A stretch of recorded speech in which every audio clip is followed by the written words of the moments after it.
Education की training की तैयारी हो चुकी है, सारी व्यवस्थाएं हो गई हैं, आप सब लोगों का इंतज़ार है। जिन्होंने रजिस्ट्रेशन नहीं करवाया है, रजिस्ट्रेशन करवा लीजिए अपने एसटीएल को मैसेज भेज करके।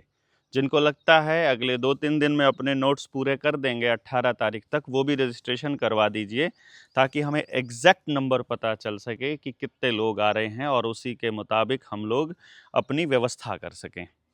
अपने एसटीएल से लिंक ले सकते हैं या उस फॉर्म का लिंक हमने पिछली कुछ वीडियोस में देवेंद्र बल्हारा और निडर इंडिया चैनल पर जो भी वीडियो डाली है उसके डिस्क्रिप्शन में या कैप्शन में डाला है। शिष्य कुल की स्थापना के लिए जो काम है वो हमें अभी शुरू करना पड़ेगा।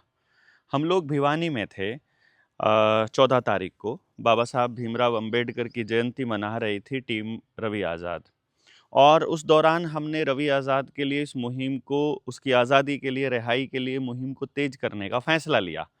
हमको गाँव में जाना भी है, वैसे भी अपने गाँव की व्यवस्था को दुरुस्त करने के लिए, इन चोरों से पीछा छुड़ाने के लिए, और रवि आज़ाद के लिए सवाल भी पूछने हैं, साथ में सिग्नेचर कैंपेन भी चलाना है, साथ में उनकी टीम को भी मजबूत करना है। समाज के अलग-अलग लोगों के लिए सबकी टीमों को हमने आपस में मजबूत करना है, एक दूसरे के साथ मिल करके इस लड़ाई को आगे बढ़ाना है। जब कल हम लोग उस मीटिंग में थे तो बहुत से लोग हमें मिले जिन्होंने ये कहा कि हम अपने गाँव में जागरूकता के लिए अपनी जनता सरकार मोर्चा की टीम को बुलाना चाहते हैं, और मोर्चे में बोलने वाले लोगों की संख्या अब बहुत बढ़ गई है।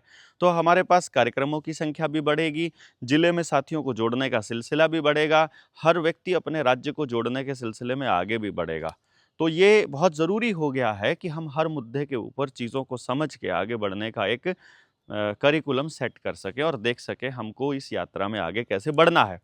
और एजुकेशन की ट्रेनिंग किए हुए लोगों को एग्जैक्टली समझ में आएगा कि वो व्यवस्था परिवर्तन क्या है, जिसका सपना हमारे शहीद देखा करते थे, जिसका सपना हमारे महापुरुष देखा करते थे और जिसके बारे में हमें बताया करते थे, और उसको पाने के लिए हम किस तरह से कदम दर कदम आगे बढ़ सकते हैं। तो आप लोगों में से जो भी लोग मोर्चे की इस आइडियोलॉजी को समझते हैं, अपने बच्चे को शिष्य कुल में भी करवाना चाह रहे हैं और शिष्य कुल का हिस्सा बनना चाहते हैं या लंबे समय तक निडर जेएसएम का हिस्सा बने रहना चाहते हैं, उन लोगों के लिए ट्रेनिंग मील का पत्थर साबित होगी। हमसे परमानेंट जुड़े रहने के लिए इससे बेहतर कोई और रास्ता नहीं हो सकता। इस परिवार में, जेएसएम के इस परिवार में, जो निडर जेएसएम के इस परिवार में आप सब लोगों का स्वागत है, और जुड़े रहिए। जय हिंद, जय भारत, जय जोहार।